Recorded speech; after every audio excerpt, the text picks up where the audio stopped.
اللہ کا فضل، اسی کی عطا، اسی کی دی ہوئی طاقت اور توفیق کہ میں اور آپ یہاں پر درس قرآن سننے کے لیے، اس کے حق بحق کو سمجھنے کے لیے یہاں اکٹھے ہوئے۔ رب تعالیٰ سے دعا ہے کہ اول تاخیر میں اور آپ جتنی بھی باتیں سنیں انہیں یاد رکھنے، انہیں سمجھنے، انہیں دوسروں تک بھی نہیں پہنچانے کی ہم تمام کو توفیق عطا فرمائیں۔ سورہ یونس سے درس کا آغاز ہوگا۔ یہ صورت مکی صورت ہے، یعنی ہجرت سے پہلے اس کا نزول ہوا۔ مکہ مکرمہ میں اس کا نزول ہوا۔ اس میں 11 رکوع ہیں، 109 آیتیں ہیں۔ سورہ یونس کا آغاز ہے، رب تعالیٰ ارشاد فرماتا ہے بسم اللہ الرحمن الرحیم، اللہ کے نام سے شروع جو بہت زیادہ مہربان نہایت رحم فرمانے والا ہے۔ الف لام را، یہ حروف مقطعات ہیں، ان کے معنی اللہ جانتا ہے اور اللہ کی عطا سے اس کے محبوب صلی اللہ علیہ وآلہ وسلم جانتے ہیں۔ تلک آیات الکتاب الحکیم، یہ حکمت والی کتاب کی آیتیں ہیں۔ اکان للناس عجبا، کیا لوگوں کو اس بات پر تعجب ہوا، ان اوحینا الی رجل منہم، کہ ہم نے ان میں سے ایک شخص کی طرف یعنی محمد صلی اللہ علیہ وآلہ وسلم کی طرف وحی کی، ان انذر الناس، کہ آپ لوگوں کو ڈر سنائیں، وبشر الذین آمنوا، یا ایمان والوں کو خوشخبری سنائیں، ان لہم قدم صدق عند ربہم، کہ ان کے رب کے پاس ان کے لیے بہت اونچا مقام ہے۔ قال الکافرون، کافر بولے، ان ھذا لساحر مبین، بے شک یہ تو معاذ اللہ انہوں نے کہا کہ کھلا جادوگر ہے، حضور سرور عالم صلی اللہ علیہ وآلہ وسلم کو۔ بتایا یہ کہ کافروں کو کیا اس بات پر تعجب ہوا، انہیں تعجب ہوا تھا اس بات پر کہ اللہ کو کیا حاجت کہ اللہ کسی بشر کے ذریعے سے، کسی بشر پر اللہ جو ہے قرآن کا نزول فرمائے اور قرآن کو، کتاب کو کسی بشر کے ذریعے سے ہم تک بھیجے، تو اللہ کو تو اس چیز کی حاجت نہیں، یہ ان کا تصور تھا۔ انہوں نے اس بات کا تعجب کیا، تو ان کے اس تعجب کو ذکر کرتے ہوئے قرآن نے اس بات کا رد کیا کہ ان کو لوگوں کو اس بات کا تعجب ہوا کہ اللہ نے، ہم نے جو ہے وحی نازل کی حضور صلی اللہ علیہ وآلہ وسلم کی طرف، تو جب انہوں نے تعجب کیا، اس تعجب کا قرآن پاک میں ذکر کر کے جو ہے رد کیا گیا کہ اللہ تبارک و تعالیٰ نے انہی میں سے یعنی بندوں میں سے رسول اللہ صلی اللہ علیہ وآلہ وسلم پر جو ہے قرآن پاک نازل کیا۔ پھر جب انہوں نے اس بات کا انکار کیا تو حضور سرور عالم صلی اللہ علیہ وآلہ وسلم نے معجزات دکھائے، اللہ کے حکم سے آپ کے معجزات، یہ قرآن پاک خود معجزہ تھا، پھر دیگر معجزات انہیں وہ دیکھتے رہے، لیکن اس کے بعد بھی جب نہ مانے، ساری چیزیں دیکھ لی، ساری چیزوں سے عاجز ہو گئے، لیکن دل پھر بھی جو ہے وہ مانتا نہیں تھا، تو کہنے لگے، آخر میں انہوں نے کہا، کافر بولے، قال الکافرون ان ھذا لساحر مبین، حضور علیہ الصلوۃ والسلام کو جب سارے معجزات دیکھنے کے بعد یہ سوچنے لگے کہ یہ تو بشر ہیں، اور بشر ایسی چیزیں تو دکھا ہی نہیں سکتا جو کہ معجزات تھے، معجزات اللہ نے عطا کیے، تو سوچنے لگے کہ بشر جب ایسی چیزیں دکھا رہا ہے، بشر تو ایسی چیزیں دکھا ہی نہیں سکتا، تو پھر کہنے لگے کہ یہ معاذ اللہ کھلے جادوگر ہیں۔ اس چیز کا قرآن پاک نے یہاں پر ان کا ذکر کیا، اس کی مذمت فرمائی۔ فرمایا آگے، ان ربکم اللہ الذی، بے شک تمہارا رب، الذی خلق السماوات والارض، وہ جس نے آسمانوں اور زمین کو بنایا، فی ستۃ ایام، 6 دنوں میں، ثم استوی علی العرش، پھر اس نے عرش پر استوا فرمایا اپنی شان کے لائق۔ یاد رکھیں، بیٹھنے کے لیے ضروری ہے کہ جسم ہو، اور اللہ تبارک و تعالیٰ کے لیے ترجمہ نہیں کر سکتے کہ اللہ معاذ اللہ بیٹھا، کیونکہ جسم سے اللہ تبارک و تعالیٰ پاک ہے، تو ترجمہ یہ کیا جائے گا اللہ نے عرش پر استوا فرمایا، جیسے اس کی شان کے لائق وہ وہی جانتا ہے۔ بعضوں نے یہ معنی کیے کہ خصوصی رحمتوں کا اللہ تبارک و تعالیٰ نے پھر نزول فرمایا۔ بعض نے یہ ترجمہ کیا، بعض نے یہ معنی بیان کیے کہ زمین اور آسمان کی تخلیق کرنے کے بعد جو انتہا کو تخلیق ہوئی، جو انتہا کا معاملہ تھا، وہ عرش پر پیش آیا۔ پھر فرمایا یدبر الامر، وہ کاموں کو تدبیر فرماتا ہے، یعنی تمام نظام کائنات جو ہے وہ چلا رہا ہے، جس کو جیسی ضرورت ہے، جس کو جو چاہیے، جس کو جو مانگ رہا ہے، جو اللہ دے رہا ہے، کیسے نظام چلانا ہے وہ اللہ تبارک و تعالیٰ بہتر جانتا ہے، اور پورے نظام کو، پوری کائنات کے نظام کو وہ چلا رہا ہے۔ ما من شفیع، کوئی سفارشی نہیں ہے، الا من بعد اذن، لیکن اس کے اذن کے بعد، اللہ کے اذن سے ہی، اللہ کی اجازت سے ہی کوئی سفارش کر سکتا ہے۔ یہ بت پرستوں کا جو قول تھا، وہ کہتے تھے اپنے بتوں کو کہ یہ ہمارے سفارشی ہوں گے، تو ان کا اس بات پر رد کیا گیا کہ اللہ کے ہاں سفارش وہ بندے کر سکتے ہیں کہ جو اللہ کے مقرب ہوں، جو اللہ کی عبادت کرتے ہوں، جو اللہ کے نیک بندے ہوں۔ انبیاء، صالحین، اولیاء، صحابہ، یہ اللہ تبارک و تعالیٰ کی بارگاہ میں سفارش کریں گے، یہ اللہ کے مقرب بندے ہیں، اور یہ بھی اللہ کے اذن سے، اللہ کی دی ہوئی طاقت اور توفیق سے بندوں کی جو ہے وہ سفارش کریں گے۔ ذالکم اللہ ربکم فاعبدوہ، یہ عظمتوں والا اللہ تمہارا رب ہے، لہذا فاعبدوہ، اس کی عبادت کرو۔ افلا تذکرون، کیا تم نصیحت قبول نہیں کرتے؟ الیہ مرجعکم جمیعا، اسی کی طرف قیامت کے دن تم سب کے سب جو ہے وہ لوٹائے جاؤ گے، تم سب کا لوٹنا اسی کی طرف ہے۔ وعد اللہ حقا، یہ اللہ کا سچا وعدہ ہے کہ تم سب نے اسی کی طرف لوٹنا ہے، سب نے مرنے کے بعد دوبارہ جمع کیے جانا ہے، سب نے مرنے کے بعد اللہ تبارک و تعالیٰ ان سب کو جمع فرمائے گا۔ انہ یبدأ الخلق ثم یعیدہ، بے شک وہ مخلوق کو پہلی مرتبہ پیدا فرماتا ہے، ثم یعیدہ، پھر ان کے فنا کرنے کے بعد انہیں دوبارہ جو ہے پیدا فرمائے گا، یعنی دوبارہ انہیں اٹھائے گا، دوبارہ جن مرکبات سے اللہ تبارک و تعالیٰ نے ان کی تخلیق دی تھی، وہ دوبارہ اللہ تبارک و تعالیٰ ان بندوں کو زندہ فرمائے گا۔ یہاں حشر، نشر اور اس کے بعد جزا دینے کا ذکر ہے کہ جس کا انکار کفار کرتے تھے کہ اٹھایا نہیں جائے گا لوگوں کو لوگ دوبارہ زندہ نہیں ہوں گے، تو یاد رکھیں جس اللہ نے پہلی مرتبہ کہ کوئی ماڈل ہی موجود نہ تھا، پھر جب بندوں کی تخلیق کر دی تو بندوں کو مار کر، بندوں کے انتقال کے بعد ان کو زندہ کرنا اس کے لیے کوئی مشکل کام نہیں۔ فرمایا وہ تمہیں پہلی مرتبہ پیدا فرماتا ہے، ثم یعیدہ، پھر تمہیں دوبارہ پیدا فرمائے گا، فنا کرنے کے بعد دوبارہ زندہ فرمائے گا، لیجزی الذین آمنوا وعملوا الصالحات بالقسط، تاکہ وہ جزا دے ایمان والوں کو اور نیک عمل کرنے والوں کو انصاف کے ساتھ۔ بالقسط کا مطلب ہوتا ہے انصاف کے ساتھ۔ والذین کفروا لہم شراب من حمیم، اور وہ لوگ جنہوں نے کفر اختیار کیا ان کے لیے پینے کو کھولتا ہوا پانی ہوگا۔ وعذاب علیم بما کانوا یکفرون، اور دردناک عذاب ہوگا ان کے کفر کا بدلہ، جو انہوں نے کفر اختیار کیا، پوری زندگی جو ہے کفر کو اختیار کر کے جیتے رہے، یا معاذ اللہ اگر پہلے ایمان تھا، ایمان سلامت نہ رہا، پھر کفر پر زندگی کا اختتام ہوا، تو ایسے لوگ بھی پھر جہنم کا ایندھن بنیں گے۔ اللہ سے ہاتھ اٹھا کر دعا کریں کہ اللہ تبارک و تعالی ہم تمام کا ایمان سلامت رکھے، آخری دم تک ہم جو ہے ایمان سلامت لے کر جائیں۔ آگے ارشاد فرمایا هو الذی جعل الشمس ضیاء، وہی ہے کہ جس نے سورج کو جگمگاتا بنایا، یعنی روشنی دیتا ہوا بے انتہا روشن جس نے سورج کو بنایا، والقمر نورا، اور چاند کو چمکتا بنایا، وقدرہ منازل، اور چاند کے لیے منزلیں طے کی۔ چاند کی 28 منزلیں ہیں اور 12 برج ہیں۔ 28 منزلوں میں جو ہے وہ اپنے سفر طے کرتا ہے، ہر رات ایک منزل میں رہتا ہے، اور اس طرح 28 راتوں میں یہ منزلیں طے کرتا ہے۔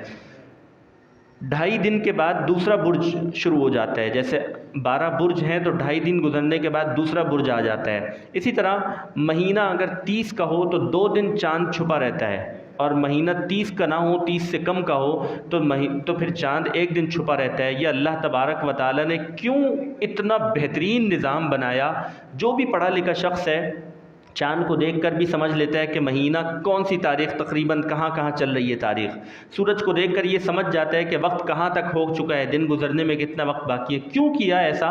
لِتَعْلَمُوا عَدَدَ السِّنِينَ وَالْحِسَابِ، تاکہ تم سالوں کی گنتی اور مہینوں کی گنتی وغیرہ کا جو ہے وہ حساب جان لو۔ تو ایسا بہترین نظام بنایا کہ اگر ایک جو بندہ کافر ہے اگر وہ بھی کبھی تنہائی میں بیٹھے یہ سوچے اور ان چیزوں پر غور کرے کہ کیا کوئی تو مخلوق ہے کہ جو سارا نظام چلا رہی ہے، کیسے سورج جو ہے آ رہا ہے جا رہا ہے، کیسے دن مکمل ہو رہے ہیں، کیسے پھول کوئی کھلتا ہے، وقت ختم ہونے پر وہی پھول جو ہے وہ مرجھا جاتا ہے، پھر صبح ہونے پر دوبارہ کھل جاتا ہے، تو کوئی تو وحدہ لا شریک ذات ہے کہ جو ان تمام معاملات کو چلا رہی ہے۔ ما خلق اللہ ذلک الا بالحق، اللہ نے ان سب چیزوں کو حق کے ساتھ بنایا، کسی ایک چیز کا بھی کچھ ایسا نہیں ہے کہ کام نہیں ہے، کوئی چیز بیکار نہیں، اللہ تبارک و تعالیٰ نے تمام چیزوں کو حق کے ساتھ بنایا۔ یفصل الآیات، وہ تفصیل بیان کرتا ہے آیتوں کی، لقوم یعلمون، سمجھنے والی قوم کے لیے۔ ان فی اختلاف اللیل والنہار، بے شک رات اور دن کے اختلاف میں، اختلاف کا مطلب بدلنے میں، آنے جانے میں، دن چلا جاتا ہے رات آ جاتی ہے، رات چلی جاتی ہے پھر دوبارہ دن آ جاتا ہے، ان رات اور دن کے بدلنے میں کیا ہے؟ وما خلق اللہ فی السماوات والارض، اور جو اللہ نے آسمان اور زمین میں جو کچھ بنایا، رات اور دن کا تبدیل ہونا بنایا، آسمان اور زمین میں بے شمار نعمتیں بنائیں، کیوں بنائیں؟ لآیات لقوم یتقون، ان میں اللہ سے ڈرنے والوں کے لیے نشانیاں ہیں۔ جو غور و فکر کرے گا، تدبر کرے گا، سوچتا رہے گا، وہ انشاءاللہ اگر کفر میں بھی ہے اب تک، اگر غور فکر کرے گا تو انشاءاللہ ایک دن ایسا ہوگا کہ فکر کرتے کرتے اسلام لے آئے گا۔ تو ایک نظام کے تحت ساری چیزیں بنائی گئیں، اور جو دعوت دیتی ہیں کہ کوئی ذات ایسی ہے کہ جس کی عبادت ہم پر لازم ہے، اس ذات نے ان ساری چیزوں کو بنایا۔ ان الذین لا یرجون لقاءنا، بے شک وہ لوگ جو ہم سے ملنے کی امید نہیں رکھتے، یعنی آخرت کے دن پر ایمان نہیں رکھتے، قیامت پر ایمان نہیں رکھتے، ورضوا بالحیات الدنیا، اور دنیا کی زندگی کو ہی پسند کیے بیٹھے ہیں، واطمأنوا بہا، اور اس پر مطمئن ہو گئے ہیں، اس فانی دنیا کو انہوں نے ترجیح دی ہے اور عمر دنیا کی طلب میں انہوں نے گزار دی ہے۔ یہ حال جو ہے کافروں کا بیان کیا گیا کہ وہ لوگ جو آخرت پر ایمان نہیں رکھتے، دنیا کو ہی پسند کیے بیٹھے ہیں، مطمئن بھی ہو گئے ہیں۔ والذین ہم عن آیاتنا غافلون، اور وہ لوگ جو ہماری آیتوں سے غافل ہیں۔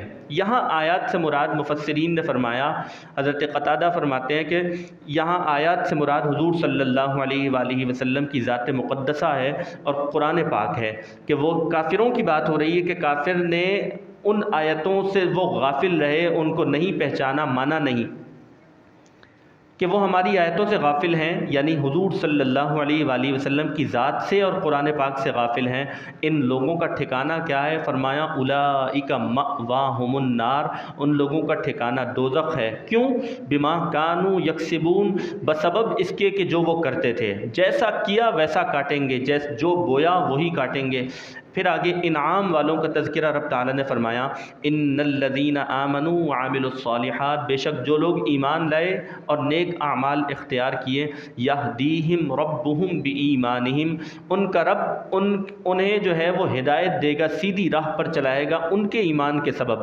جو انہوں نے ایمان اختیار کیا، ان کا رب ان کے ایمان کے سبب انہیں سیدھی راہ پر چلائے گا۔ حضرت قتادہ رضی اللہ تعالیٰ عنہ فرماتے ہیں کہ مومن جب قبر سے اٹھایا جائے گا تو اس کے اعمال کو اس کے سامنے پیش کیا جائے گا، اور وہ اعمال بہت اچھی صورت میں ہوں گے، بہت اچھے دکھیں گے، جن سے نور نکلتا ہوگا۔ ان نور والے اعمال کی رہنمائی میں وہ نور والے اعمال اسے جنت کی طرف لے کے جائیں گے۔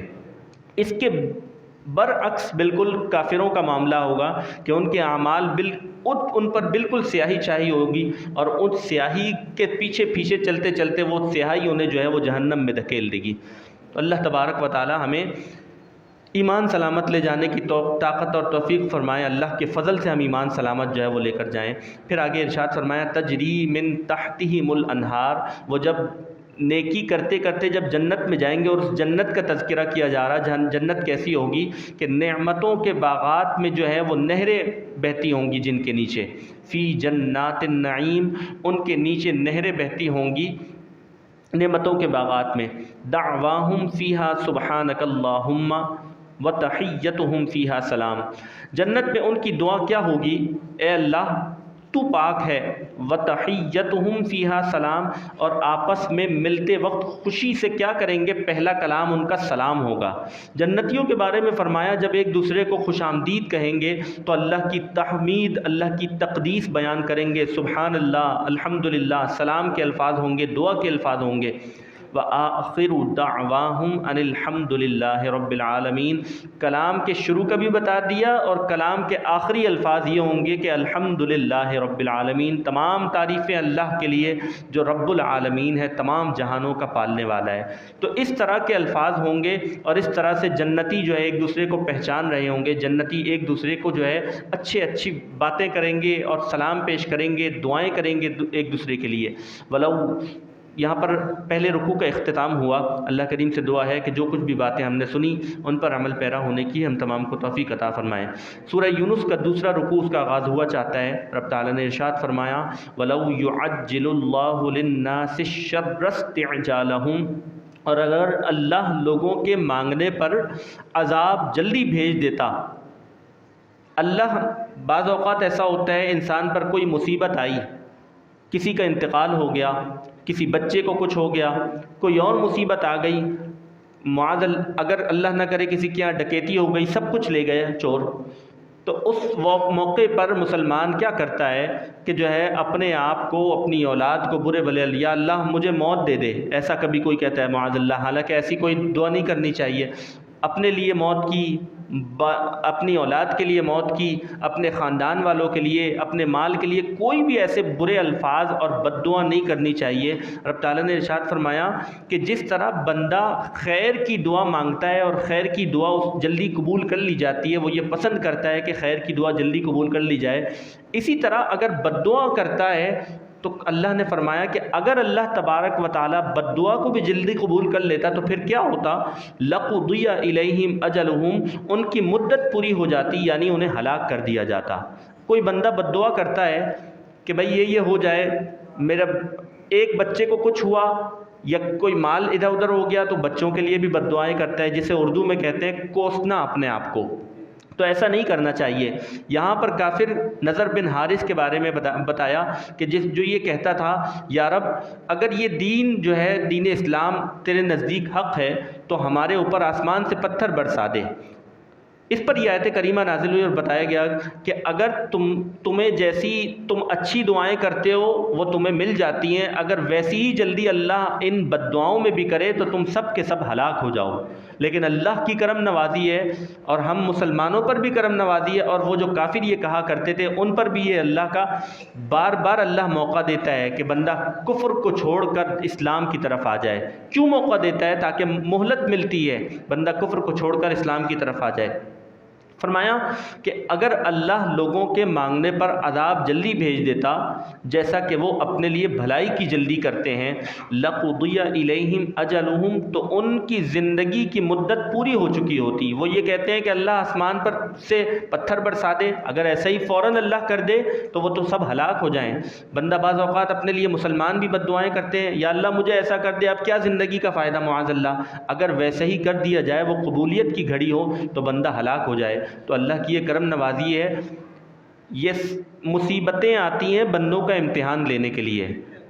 مومن کی یہ شان ہے کہ مصیبت پر بھی اللہ کا شکر ادا کرے، اور جب مصیبت دور ہو جائے تو اللہ تبارک و تعالیٰ کا اور زیادہ شکر ادا کرے۔ فرمایا وَلَوْ يُعَجِّلُ اللَّهُ لِلنَّاسِ الشَّرَّ اسْتِعْجَالَهُمْ بِالْخَيْرِ لَقُضِيَ إِلَيْهِمْ أَجَلُهُمْ، تو اگر ایسا ہی ہوتا کہ اللہ جلدی قبول کرتا ان کی یہ بد دعاؤں کو بھی تو ان کی زندگی کی مدت پوری ہو جاتی۔ فَنَذَرُ الَّذِينَ لَا يَرْجُونَ لِقَاءَنَا فِي طُغْيَانِهِمْ يَعْمَهُونَ، تو جو لوگ ہم سے ملنے کی امید نہیں رکھتے، یعنی آخرت پر ایمان نہیں رکھتے، ہم انہیں ان کی سرکشی میں بھٹکتا ہوا چھوڑ دیتے ہیں۔ یعنی انہیں موقع دیا جاتا ہے، ایسا نہیں ہے، وہ اگر کفر میں ہیں تو انہیں موقع دیا گیا ہے، چیزوں کو دیکھیں، سوچیں سمجھیں، کفر سے نکل کر اسلام کی طرف آ جائیں۔ وَإِذَا مَسَّ الْإِنسَانَ الضُّرُّ دَعَانَا لِجَنبِهِ، اور جب انسان کو کوئی تکلیف پہنچتی ہے، یہاں انسان کہنے سے مراد کافر ہے، کافر کو کوئی جب تکلیف پہنچتی ہے تو وہ کیا کرتا ہے؟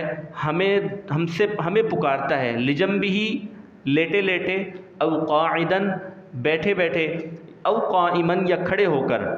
یہ کافر کی حالت یہاں بیان کی گئی، لیکن میں اور آپ اگر ہم اپنے احوال پر اب غور کریں تو کیا ہمارے یہ احوال نہیں ہیں کہ ہم پر جب مصیبت آتی ہے تو ہم ہر وقت دعا کر رہے ہوتے ہیں، ہر وقت دعا کر رہے ہوتے ہیں، دل میں بھی دعائیں، دوسروں سے دعاؤں کا کہہ رہے ہیں، لیکن جب نعمتوں کا وقت ہوتا ہے، جب اللہ نے کوئی خوشی کا وقت دیا ہے، کسی کی سالگرہ ہم جو ہے وہ منا رہے ہیں، تو سالگرہ میں پھر آپ دیکھیں کس قسم کے جو ہے وہ گناہ ہو رہے ہوتے ہیں. اسی طرح شادی کی تقریبات ہیں، جب نعمتیں ہیں، اللہ نے سب کچھ دیا ہے، اس وقت دیکھیں کیا حال ہو رہا ہوتا ہے. پھر شادی کے بعد جب مشکلات آتی ہیں تو بندہ یہ کہتا ہے کہ ہم پر کوئی جادو وادو کروا دیا گیا ہے.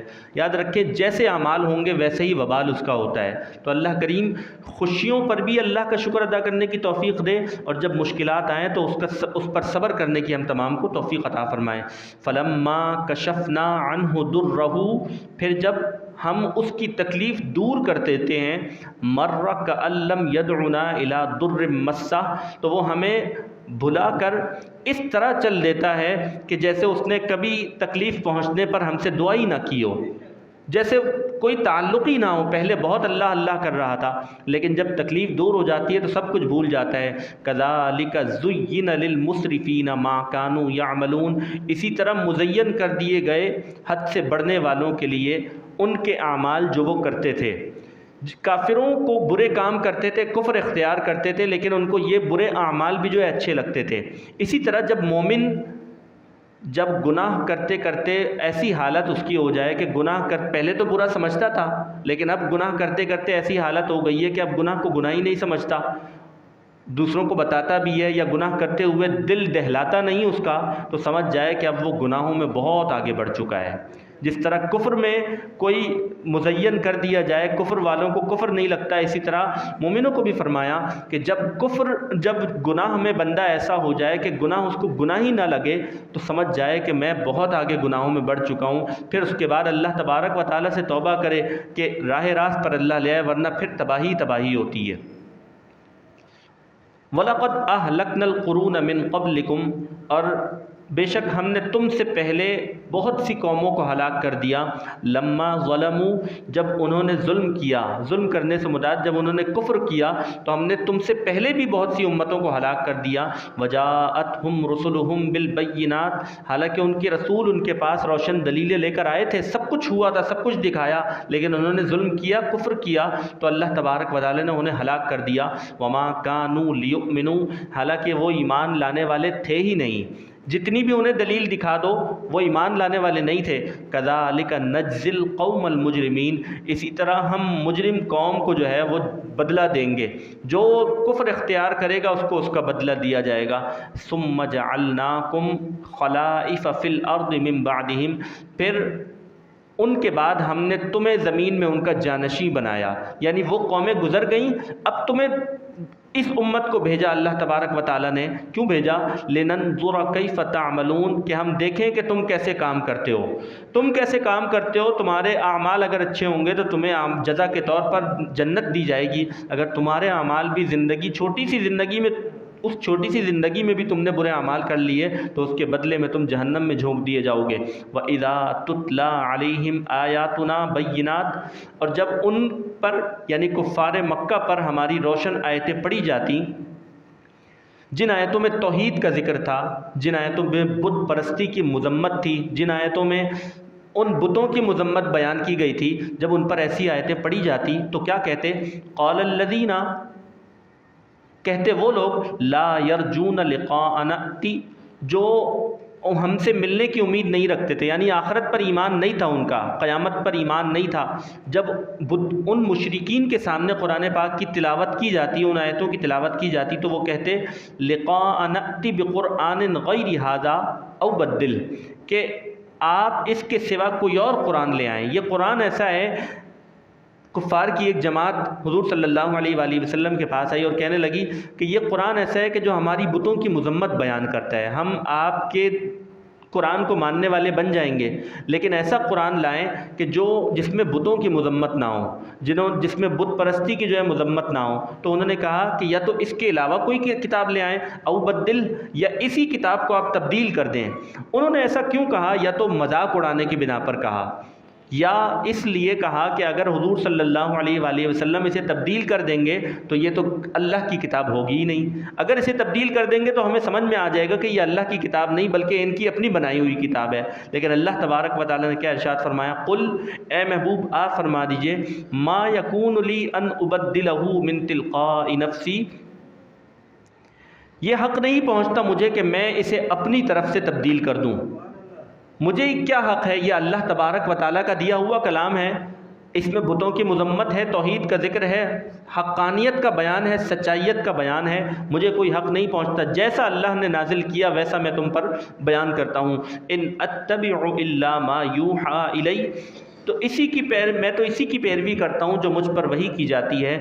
انی اخاف ان عصیت ربی، میں اگر اپنے رب کی نافرمانی کروں تو میں اس سے ڈرتا ہوں، بڑے دن کے عذاب اللہ تبارک و تعالیٰ کے جو ہے میں نافرمانی کروں، میں اس چیز سے ڈرتا ہوں۔ تو حضور صلی اللہ علیہ وآلہ وسلم نے اس چیز سے جو ہے بالکل فوراً آپ نے کہا کہ میں کیوں ایسا کروں گا، کیونکہ اللہ تبارک و تعالیٰ نے جیسا کلام بیان فرمایا ویسا ہی نزول ہوا، ویسے ہی تمہارے سامنے بیان کیا جاتا ہے، مجھے کوئی اختیار نہیں کہ میں اللہ کے کلام میں جو ہے وہ تغیر اور تبدیلی کروں۔ قل اے محبوب آپ فرما دیں، لو شاء اللہ ما تلوتہ علیکم، اگر اللہ چاہتا تو میں اس کی تلاوت بھی تم پر نہ کرتا، یعنی یہ جو تلاوت بھی کرتا ہوں یہ اللہ کی رضا سے کرتا ہوں تلاوت، ولا ادراکم بھی، اور نہ وہ تم کو اس کی خبر دیتا، اگر اللہ چاہتا تو نہ میں تلاوت کرتا نہ وہ اس کی تم کو خبر دیتا، لیکن یہ سب کچھ اللہ تبارک و تعالیٰ کی چاہت سے ہوتا ہے۔ فقد لبثت فیکم عمرا من قبلی، تو میں اس سے پہلے تم میں بہت بڑا عرصہ گزار چکا ہوں، ایک عمر گزار چکا ہوں تمہارے درمیان، میری صداقت، میری امانت کو رکھنا، میرا امین ہونا، یہ ساری چیزیں تم دیکھ چکے ہو۔ تم نے یہ بھی دیکھا کہ میں نے کسی اور سے جا کر تعلیم نہیں لی، میں نے کسی سے جا کے سب کچھ نہیں سیکھا، اللہ نے وہی فرمائی ہے، مجھے کلام اللہ عطا فرمایا ہے، تو یہ اللہ کا انعام ہے مجھ پر، وہی کلام میں نے تم پر بیان فرمایا، تو تم دیکھ رہے ہو کہ میں نے تم پر ایک زندگی گزاری ہے۔ افلا تعقلون، کیا تم نہیں سمجھتے یہ قرآن پاک ہے؟ سب کچھ دیکھنے کے باوجود میری ساری زندگی دیکھتے ہو، امین کہتے ہو مجھے، لیکن جب قرآن پاک کی طرف بلاتا ہوں تو یہ کہتے ہو کہ یہ قرآن جو ہے آپ نے اپنی طرف سے بنا لیا، معاذ اللہ۔ فمن اظلم ممن افترى علی اللہ کذبا، تو اس سے بڑا ظالم کون جس نے اللہ پر جھوٹ باندھا، او کذب بآیاتہ، یا اس کی آیتوں کو جھٹلایا۔ انہ لا یفلح المجرمون، بے شک جرم کرنے والے کبھی بھی جو ہے وہ فلاح نہیں پائیں گے، گناہ کرنے والے، جرم کرنے والے، کفر اختیار کرنے والے کبھی بھی فلاح نہیں پائیں گے۔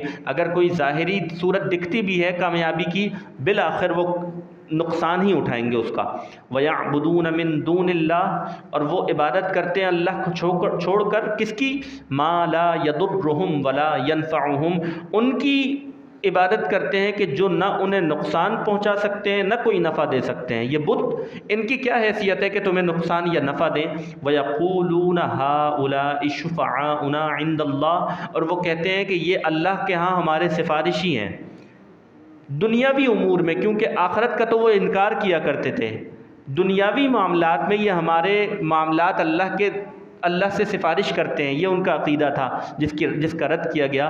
قل اے محبوب آپ فرما دیں، اتنبئون اللہ بما لا یعلم فی السماوات ولا فی الارض، کیا تم اللہ کو وہ بات بتاتے ہو جو اس کے علم میں نہ تو آسمانوں میں اور نہ زمینوں میں، یعنی جس چیز کا سرے سے کوئی وجود ہی نہیں، وہ تم کہتے ہو کہ ہم بتوں کی عبادت کرتے ہیں اور یہ بت ہمارے سفارشی ہیں، اس چیز کا سرے سے کوئی وجود ہی نہیں، ایسا کوئی عقیدہ ہی نہیں جو تم اللہ تبارک و تعالیٰ اپنے بتوں کے بارے میں کہتے ہو۔ تو اللہ فرمایا کہ اللہ جس چیز کا سرے سے کوئی وجود نہیں اس چیز کی بات کرتے ہو، ایسا نہ کہا کرو۔ سبحانہ وتعالی عما یشرکون، وہ ان کے شرک سے پاک اور بلند ہے، اللہ تبارک و تعالیٰ کی ذات جو ہے وہ ان کے شرک سے اور بتوں سے پاک ہے۔ وما کان الناس الا امۃ واحدہ، اور سب لوگ پہلے ایک ہی امت یعنی دین اسلام پر تھے۔ حضرت آدم علیہ السلام کی ساری امت، آپ کی ساری اولاد، جب تک یہ قابیل اور حابیل والا واقعہ نہیں ہوا تھا سب دین اسلام پر تھے۔ جیسے ہی پھر قابیل اور حابیل والا واقعہ ہوا تو قابیل نے جب حابیل کو قتل کیا، اس کے بعد قابیل آگ کی پرستش کرنے لگا، آگ کی عبادت کرنے لگا۔ پھر اس کے بعد اس کی اولاد اور اس سے چلنے والے لوگ جو ہے پہلے دین اسلام پر تھے، اس کے بعد دین اسلام سے ہٹ گئے۔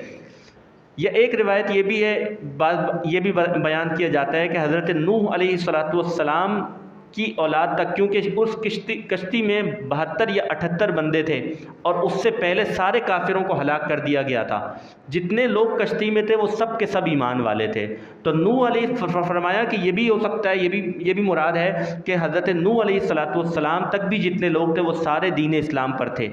یا یہ بھی بیان فرمایا کہ حضرت ابراہیم علیہ السلام کے جتنے امتی تھے پہلے کافروں کو ہلاک کر دیا گیا، پھر جتنے بھی لوگ تھے وہ سارے ایمان والے تھے۔ پھر آگے جا کر عمرو بن لہیق نے جو ہے وہ دین میں تغیر کی بات کی، عقیدے میں تغیر کی بات کی تھی۔ یعنی بتایا یہ جا رہا ہے کہ بندوں کو جو پیدا کیا جاتا ہے، بندے ایک پہلے سارے دین اسلام پر تھے، اور یہ بھی اس کی تفسیر کی گئی کہ جب بندے پیدا کیے جاتے ہیں تو وہ فطرت اسلامی پر ہوتے ہیں۔ جب بچہ پیدا کیا جاتا ہے، احادیث مبارکہ میں آیا جب بچہ کوئی پیدا ہوتا ہے وہ تو دین اسلام پر پیدا ہوتا ہے، ہاں اس کے والدین اسے یہودی یا نصرانی بنا دیتے ہیں، یا اگر اسلام سے ہٹا کر کسی بھی مذہب پر لے جاتے ہیں۔ تو یاد رکھیں جب کوئی پیدا ہوتا ہے تو وہ فطرت اسلامی پر پیدا ہوتا ہے، پھر وہ اپنی بدبختی ہے اس شخص کی یا اس کے والدین کی کہ جو لے جائیں اس بچے کو کسی اور دین کی طرف۔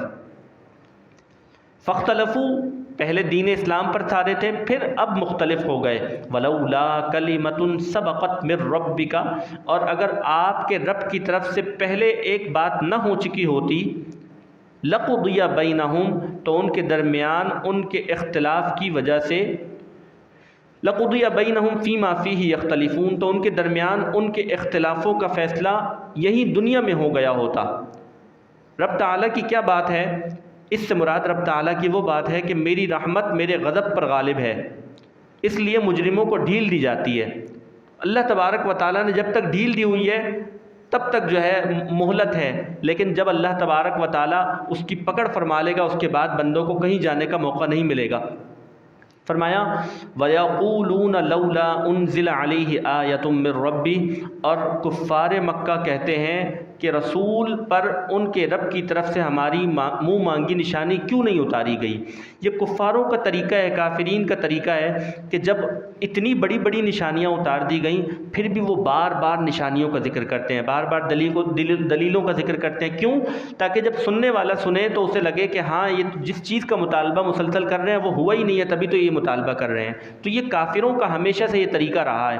حالانکہ قرآن پاک سے بڑی کوئی اور چیز نہیں ہو سکتی۔ قرآن پاک دلیل کی، اس کے باوجود وہ اپنی منہ مانگی دلیل مانگتے تھے۔ جیسے کہتے تھے کہ اگر دین سچا ہے، کتابیں سچی ہیں، تو اس کوہ صفا کو جو ہے وہ سونا بنا دیا جائے۔ اس طرح کی بیکار دلیلیں مانگا کرتے تھے۔ یہ اللہ کی مشیت ہے کہ کیسی دلیلیں اتارنی ہیں، اتارنی بھی ہیں یا نہیں اتارنی ہے، یہ اللہ کی چاہت سے ہوگا۔ فقل، اے محبوب آپ فرما دیجئے، انما الغیب للہ، یہ غیب تو اللہ کے لیے ہے۔ ایسی دلیلیں جو تم بیکار دلیلیں مانگ رہے ہو یہ سب اللہ تبارک، اتارنی بھی ہیں یا نہیں یہ سب کچھ اللہ تبارک و تعالیٰ کے ہاتھ میں ہے۔ تو جب تم نے اتنی بڑی بڑی دلیلیں نہیں مانی، فانتظروا، تو تم انتظار کرو، اس عذاب کا انتظار کرو۔ انی معکم من المنتظرین، اپنے انجام کا انتظار کرو، میں بھی تمہارے ساتھ انتظار کرنے والوں میں سے ہوں۔ یہاں دوسرے رکوع کا اختتام ہوا۔ اگر رب تعالیٰ ارشاد فرماتا ہے وَإِذَا أَذَقْنَا النَّاسَ رَحْمَةً، اور جب مِن بَعْدِ ضَرَّاءَ مَسَّتْهُمْ، اور جب ہم لوگوں کو تکلیف پہنچنے کے بعد انہیں رحمت کا مزہ دیتے ہیں، یعنی بندے کو پہلے تکلیف پہنچی پھر اس کے بعد ہم نے رحمت، آسانی کا مزہ دے دیا۔ اذا لہم مکر فی آیاتنا، جب اللہ تبارک و تعالیٰ کی یہ نعمت دی جاتی ہے، بندے پہلے مشکلات میں تھے پھر اللہ تبارک و تعالیٰ آسانیاں دیتا ہے، تو وہ بجائے شکر کرنے کے، بجائے اس کے جو ہے سجدہ شکر ادا کرنے کے اور زیادہ برائیاں کرتے ہیں۔ یہ ذکر ہو رہا ہے کافروں کا، جو 7 سال تک جن کا حال ایسا تھا کہ جو قحط سالی میں گزرے، 7 سال تک اتنی مشکلات میں گزرے، پھر اللہ تبارک و تعالیٰ نے پانی برسایا، پھر ان پر رحمت برسائی اور سب بہتر ہو گیا۔ تو بجائے اللہ تبارک و تعالیٰ کا شکر ادا کرنے کے فرمایا اذا لہم مکر فی آیاتنا، اسی وقت وہ ہماری آیتوں میں جو ہے وہ مکر و فریب کرتے تھے۔ قل اللہ اسرع مکرا، اے محبوب آپ فرما دیجئے اللہ مکر و فریب کی بہت جلد جو ہے وہ سزا دینے والا ہے۔ ان رسلنا یکتبون ما تمکرون، بے شک ہمارے فرشتے جو تم مکر کر رہے ہو اسے لکھ رہے ہیں۔ جو اللہ کے فرشتوں کے اندر یہ طاقت ہے کہ تمہارے مکر کو دیکھ رہے ہیں، لکھ رہے ہیں، تو اللہ تبارک و تعالیٰ نہیں دیکھ رہا ہوگا؟ جو تم مکر کر رہے ہو، جو تمہیں تکلیف پہنچی، اب نعمتیں مل گئیں تو اس کو شکر ادا کرنا چاہیے، تو تم دوبارہ فساد کرنے لگتے ہو، دوبارہ اللہ کی آیتوں کو جھٹلانا شروع کر دیتے ہو۔ هو الذی یسیرکم فی البر والبحر، وہی ذات ہے کہ جو تمہیں خشکی میں اور تمہیں تری میں، سمندر میں چلاتا ہے، یعنی خشکی میں تم یوں ہی پیدل چلتے ہو، سواریوں پر چلتے ہو، اور تری میں، سمندر میں تم کشتی میں چلتے ہو، جہازوں میں چلتے ہو۔ یہ اللہ تبارک و تعالیٰ کی ذات ہے جو تم پر اس نے انعام فرمایا۔ حتی اذا کنتم فی الفلک، یہاں تک کہ جب تم کشتیوں میں ہوتے ہو، وجرین بہم بریح طیبہ، اور وہ کشتیاں اچھی ہوا کے ساتھ سواروں کو لے کر چلتی ہیں۔ سفر سے پہلے موسم دیکھا جاتا ہے کہ کشتی کے کیسا ہے، کوئی طوفان تو نہیں آنے والا، آندھی تو نہیں آنے والی۔ اسی طرح جہاز کے معاملے میں بھی جو فلائٹ وغیرہ ہوتی ہے اس میں دیکھ لیا جاتا ہے 2-4 دن پہلے، 1 دن پہلے، کہ فلائٹ کرنی بھی ہے یا نہیں کرنی ہے، یا اسے آف کرنا ہے۔ تو یہ ان سارے معاملات کو ذکر کیا جا رہا، اور وہ کشتیاں بھی ہوا کے ساتھ اپنے سواروں کو لے چلتی ہیں۔ وَفَرِحُوا بِهَا، اور لوگ اس کے ذریعے سے خوش ہوتے ہیں۔ جَاءَتْهَا رِيحٌ عَاصِفٌ، پھر اچانک ان پر تیز ہوا کا جھونکا آتا ہے، تیز آندھی ان پر آتی ہے۔ وَجَاءَهُمُ الْمَوْجُ مِنْ كُلِّ مَكَانٍ، اور ہر طرف سے لہریں انہیں گھیر لیتی ہیں۔ وَظَنُّوا أَنَّهُمْ أُحِيطَ بِهِمْ، اور وہ یہ گمان کرتے ہیں کہ وہ مصیبت میں گھر چکے ہیں، انہیں یقین ہو جاتا ہے کہ اب ہم مصیبت میں گھر چکے ہیں۔ ایک اللہ کے انعامات کا ذکر کیا جا رہا ہے کہ پہلے اللہ تبارک و تعالیٰ نے یہ چیزیں تمہارے لیے مسخر کی، لیکن پھر جب ایسا مشکل کا وقت آ جاتا ہے، اور پھر ایسا مشکل کا وقت میں اور آپ کبھی کشتی میں اور بڑے جہاز میں، سمندر میں تو نہیں گھومے، لیکن عموماً لوگوں کو فلائٹ میں گھومنے کا تجربہ ہے، اور سفر میں جانے کا، بڑی کار میں، بائک میں۔ ایک وقت ایسا آتا ہے کہ بندہ جب ایکسیڈنٹ ہونے، جب اس کے پاس سے سمجھ لیں آپ کنٹرول جا چکا ہوتا ہے، پھر وہ اس چھوٹے سے لمحے میں یہ سوچ رہا ہوتا ہے، یا اللہ مجھے اس بار بچا لے، پھر میں تیری ہمیشہ ہمیشہ کے لیے عبادت کروں گا۔ اسی طرح فلائٹ کا جو معاملہ ہے، جب جہاز میں کوئی خرابی آ جائے، جب یہ اعلان کر دیا جاتا ہے کہ اب خرابی ہونی ہی ہونی، اب جہاز تباہ ہوگا، تو وہ وقت ایسا ہوتا ہے کہ انسان صدق دل سے اللہ کی توبہ کر رہا ہوتا ہے، اللہ سے رجوع لا رہا ہوتا ہے۔ تو یاد رکھیں، ایسی توبہ کی بندے کو ہر وقت ضرورت ہے، اس وقت وہ سچی توبہ کر رہا ہوتا ہے۔ اسی چیز کا ذکر کیا، دعوا اللہ مخلصین لہ الدین، جب یہ مشکلات پیش آتی ہیں تو وہ اس وقت اللہ کو پکارتے ہیں خالص اسی کے بندے ہو کر، وہ مشکل ترین وقت ہوتا ہے ان کے لیے۔ لئن انجیتنا من هذه لنکونن من الشاکرین، کہ اگر تو ہمیں اس مصیبت سے بچا لے گا ضرور ہم شکر ادا کرنے والے ہوں گے۔ جب کوئی ایسی مصیبت آنے والی ہوتی ہے، ہم سمجھ جاتے ہیں کہ اب ہم گاڑی کو کنٹرول کر ہی نہیں سکتے، اب ہماری ٹھوکر اگلی گاڑی سے ہو جانی ہے، یا فلائٹ میں معاملہ ایسا ہو جائے تو سمجھ جاتے ہیں، تو پھر بندہ توبہ کرتا ہے کہ یا اللہ تو بچا لے گا تو ہم تیرا شکر ادا کریں گے۔ فلما انجاہم اذا ہم یبغون فی الارض بغیر الحق، پھر جب اللہ انہیں بچا لیتا ہے تو اسی وقت وہ زمین میں کفر و گناہ کر کے ناحق زیادتی اور وعدہ خلافی کرتے ہیں۔ یہ بندوں کا اس طرح سے معاملہ ذکر کیا گیا کہ پہلے جب مشکل میں ہوتے ہیں، جب اللہ بچا لیتا ہے تو شکر ادا کرنے کے بجائے یا تھوڑے عرصے شکر ادا کیا، پھر اس کے بعد دوبارہ گناہ کی طرف چلے جاتے ہیں۔ ایسا نہیں کرنا چاہیے۔ یا ایھا الناس، اے لوگوں، انما بغیکم علی انفسکم، تمہاری زیادتی تمہاری جانوں کا وبال ہے، جو تم کر رہے ہو اس کا وبال جو ہے وہ تمہیں ہی پہنچے گا۔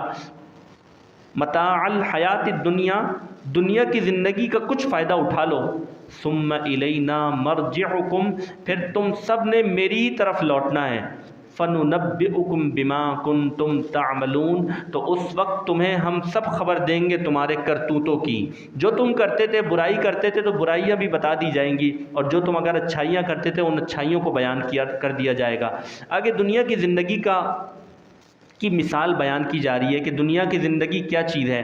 انما مثل الحیات الدنیا، بات یہی ہے دنیا کی زندگی کی مثال کیسے ہے، کس طرح کی ہے، کماء، اس پانی کی طرح ہے، انزلناہ من السماء، کہ جسے ہم نے آسمان سے نازل کیا، فاختلط به نبات الارض، تو اس کے سبب سے زمین کی پیداوار خوب گھنی ہو کر نکلی، مما یأکل الناس والانعام، جب کھیتی ہوئی سبزہ اگا تو اس سے چوپائے بھی کھاتے ہیں، اس سے لوگ بھی کھاتے ہیں، حتی اذا اخذت الارض زخرفها، یہاں تک کہ جب زمین نے سرسبز و شاداب ہو کر اپنا پورا حسن، اپنے پورے جوبن پر آ گئی زمین، پانی برسا، پھل آ گئے، سب کچھ ہو گیا، وزینت، اور خوب آراستہ ہو گئی زمین، وظن اہلها انہم قادرون علیہا، جب اتنے انعامات ہوئے تو اس کے مالک، زمین کے مالک یہ سمجھنے لگے اب یہ ہمارے قابو میں آ گئی ہے، یعنی مطلب یہ ہے کہ اس پر پھل آئیں گے، پھل پک گئے، اس کا رنگ اچھا ہو گیا، اب تو ہم نے کھانا ہے،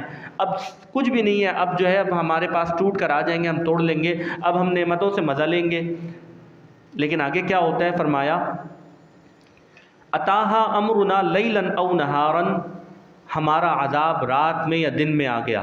اس کی اتنی نعمتوں کے بعد یہ دنیا کی زندگی کی مثال بیان کی جا رہی ہے کہ دنیاوی زندگی کیا ہے، کہ ہم دنیا دنیا دنیا ساری زندگی 50 سالہ 60 سالہ 40 سالہ زندگی لگا دی، اب جب ان نعمتوں سے لطف اندوز ہونے کا وقت ہے، اسی وقت ایسا بھی ہوتا ہے بندے کو موت واقع ہو جاتی ہے۔ اسی طرح بچوں پر بہت محنت کی، جب بچے پڑھ کر ساری چیزیں لے کر آئے باہر سے، تو ایسا بھی ہے، ایسے بھی واقعات موجود ہیں کہ بچہ یہاں پر ملک میں آیا، کوئی بیماری لگ گئی، اس کے بعد اس بچے کا انتقال ہو گیا۔ تو جس دنیا کے لیے ہم دن رات ایک کر رہے ہیں، جس اولاد کے لیے، جس مال کے لیے، وہ فنا ہو سکتی ہے، یاد رکھیں اس چیز کے لیے تیار ہونا چاہیے انسان کو، آگے کے لیے تیار ہونا چاہیے اصل زندگی کے لیے۔ فرمایا اتاہا امرنا لیلا او نہارا، ہمارا عذاب رات میں یا دن میں اس پر آ پہنچا، فجعلناہا حصیدا، تو ہم نے اسے کاٹی ہوئی جو ہے وہ مال کی طرح، جو کھیتی ہوتی ہے اس کی طرح بنا دیا، جیسے کاٹی ہوئی کھیتی بالکل بیکار پڑی ہوئی ہوتی ہے، اس کی طرح ہم نے سب کچھ تباہ و برباد، آندھی کی وجہ سے یا کسی اور چیز کی وجہ سے جب ایسا ہو گیا تو سب چیزیں برباد ہو جاتی ہیں۔ کأن لم تغن بالامس، گویا وہ کل تھی ہی نہیں، ایسا بن گیا معاملہ، یعنی سب کچھ تھا، مال تھا، پھل تھے، لیکن اب اللہ تبارک و تعالیٰ نے امتحان لیا، کوئی عذاب آ پہنچا تو ایسی صورتحال ہو گئی گویا وہ تھی ہی نہیں۔ کذالک نفصل الآیات لقوم یتفکرون، بڑی بہترین جو ہے مثال بیان کی دنیاوی زندگی کی، کہ لوگ کرتے رہتے ہیں یہاں تک کہ جب وقت پورا گزر چکا ہوتا ہے، یا تو موت واقع ہو جاتی ہے، یا پھر بندے کو بیماریاں لگنا شروع ہو جاتی ہیں، تو ہم بعد میں عبادت کی طرف آئیں، اللہ کی یاد کی طرف آئیں، یہ اس سے بہت اچھا ہے کہ جوانی میں اللہ کی طرف آ جائیں، جوانی میں دین کی طرف آ جائیں۔ واللہ یدعو، پھر دنیاوی زندگی کی مثال کے بعد اب اخروی زندگی کا اصل گھر کا جو ہے وہ بیان کیا جا رہا ہے۔ واللہ یدعو الی دار السلام، اور اللہ تمہیں سلامتی کے گھر یعنی جنت کی طرف بلاتا ہے۔ ویہدی من یشاء الی صراط مستقیم، اور وہ جسے چاہتا ہے سیدھی راہ کی طرف جو ہے وہ ہدایت دیتا ہے۔ بخاری شریف کی حدیث ہے کہ فرشتے حضور سرور عالم صلی اللہ علیہ وآلہ وسلم کی بارگاہ میں آئے اور کہنے لگے آپ خواب میں تھے، یا ان میں سے بعض نے کہا کہ آپ خواب میں ہیں، بعض نے کہا آپ خواب میں نہیں ہیں، بعض نے یہ کہا کہ آپ کی آنکھیں بند ہیں لیکن آپ کا دل جاگ رہا ہے۔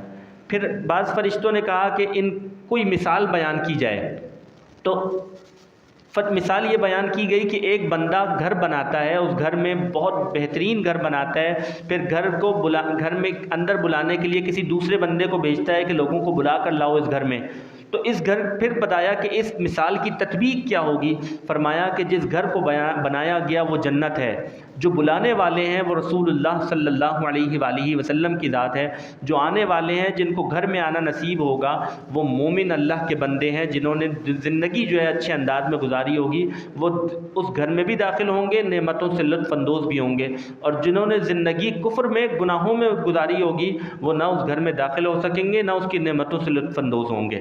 تو فرمایا کہ رسول اللہ صلی اللہ علیہ وآلہ وسلم کی جو فرما برداری کرے گا وہ ایسا ہی ہے کہ جیسے اللہ کی فرما برداری کر رہا ہے۔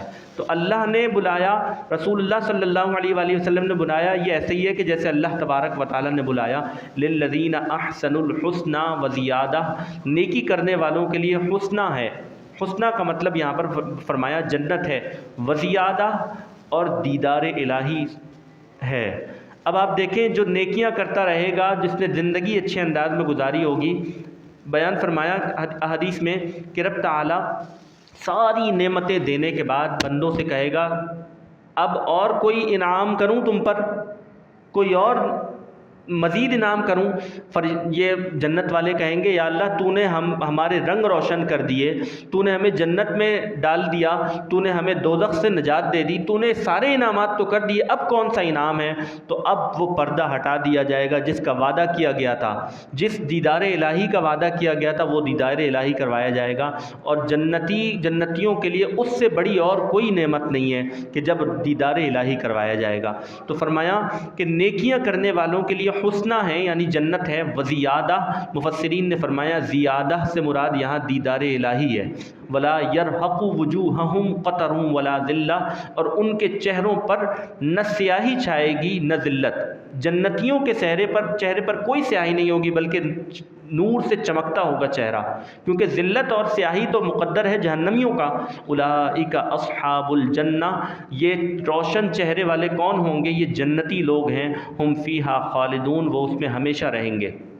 والذین کسبوا السیئات، اور جنہوں نے برے کام کیے، جزاء سیئۃ بمثلھا، تو برائی کا بدلہ اسی کی مثل عذاب ہوگا۔ نیکی بندہ کوئی کرتا ہے تو احادیث میں آیا کہ 10 گنا اس کا ثواب ہے، یا 10 گنا سے لے کر 700 گنا تک اس کا ثواب ہے، یا 700 گنا سے آگے اللہ رب تعالیٰ جتنا چاہتا ہے جس کو عطا فرمائے، یہ اللہ کی مرضی ہے۔ لیکن برائی کرنے والے ایک برائی کرے گا تو اس کے بدلے میں اس کا گناہ بھی جو ہے وہ ایک ہی ہے، ایسا نہیں ہے 10 گنا۔ تو یہ اللہ کا انعام ہے بندوں پر کہ نیکی کرنے پر وہ 10 گنا عطا فرما رہا ہے، لیکن برائی کرنے پر اس نے پکڑ نہیں کی ہے، برائی کرنے پر ایک گناہ کا بدلے میں ایک ہی جو ہے وہ گناہ مل رہا ہے اسے بدلے کے طور پر۔ وَتَرْحَقُهُمْ ذِلَّةٌ، اور ان پر ذلت چھا جائے گی، یعنی کافروں پر، گناہ کرنے والوں پر۔ مَا لَهُم مِّنَ اللَّهِ مِنْ عَاصِمٍ، اور انہیں اللہ کے عذاب سے کوئی بچانے والا نہیں ہوگا۔ كَأَنَّمَا أُغْشِيَتْ وُجُوهُهُمْ قِطَعًا مِّنَ اللَّيْلِ مُظْلِمًا، گویا ان کے چہرے اندھیری رات کے ٹکڑوں سے ڈھانپ دیے گئے ہیں۔ رنج و غم کی وجہ سے، خوف کی وجہ سے ان کا چہرہ ایسا سیاہ ہو گیا ہوگا کہ جس کی مثال نہیں بیان کی جا سکتی۔ رات کے جیسے ٹکڑے ہوتے ہیں، رات میں جیسے اندھیرے ہوتے ہیں، ایسا ان کے چہروں پر اندھیرا چھایا ہوا ہوگا۔ اولئک اصحاب النار، یہی لوگ دوزخی ہیں، ہم فیہا خالدون، وہ اس میں ہمیشہ ہمیشہ رہیں گے۔ ویوم نحشرہم جمیعا، جس دن ہم ان سب کو حساب کے لیے جمع کریں گے۔ ثم نقول، پھر ہم کہیں گے للذین اشرکوا، ان لوگوں سے جنہوں نے شرک، جو مشرک تھے، جنہوں نے شرک اختیار کیا ہوا تھا، مکانکم انتم، تم وشرکاؤکم، تم اور تمہارے شریک، تم جن کی تم عبادت کرتے تھے، اور تم ایک جگہ پر ٹھہر جاؤ۔ فزیلنا بینہم، تو ہم انہیں مسلمانوں سے جدا کر دیں گے۔ اب یہ جزا دینے کا وقت آیا جب کافروں کو ٹھہرا دیا گیا، پھر اس کے بعد اللہ تبارک و تعالیٰ مسلمانوں کو ایک طرف کر دے گا اور کافروں کو ایک طرف کر دے گا۔ وقال شرکاؤہم ما کنتم ایانا تعبدون، اور ان کے شریک ان سے کہیں گے کہ تم ہماری پوجا نہیں کرتے تھے۔ بروز قیامت ایک ساتھ ایسی آئے گی کہ بت اپنے پجاریوں کی پوجا کا انکار کریں گے، قسم کھا کر کہیں گے تم تو ہماری پوجا نہیں کرتے تھے، ساری زندگی لوگ ان کی پوجا کرتے رہے، اور ایک وقت ایسا آئے گا بت خود انکار کر دیں گے کہ ہم تو نہ سنتے تھے، نہ ہم بولتے تھے، نہ ہم دیکھتے تھے، تم ہمیں پوجتے رہے ہو۔ اس پر بت پرست کہیں گے کہ اللہ کی قسم ہم تمہارے ہی پجاری تھے، ہم تمہیں پوجتے تھے۔ تو بت کیا کہیں گے؟ فرمایا فَكَفَى بِاللَّهِ شَهِيدًا بَيْنَنَا وَبَيْنَكُمْ، بس ہمارے اور تمہارے درمیان اللہ گواہ کافی ہے۔ تم مجھے پوجتے تھے لیکن مجھے اس کا کوئی علم نہیں، مجھے تو پتہ ہی نہیں۔ ان کننا عن عبادتکم لغافلین، کہ ہمیں تمہارے پوجنے کی خبر ہی نہ تھی۔ بت ان سے انکاری ہو جائیں گے۔ ہنالک تبلو کل نفس ما اسلفت، وہاں ہر شخص اپنے اعمال کی حیثیت کو جانچ لے گا، ہر جان کو اس کے اعمال کی حیثیت پتہ لگ جائے گی جو اس نے پہلے کیے تھے۔ وردوا الی اللہ، اور وہ سب اللہ کی طرف لوٹائے جائیں گے۔ مولاہم الحق، جو ان کا سچا مولا ہے۔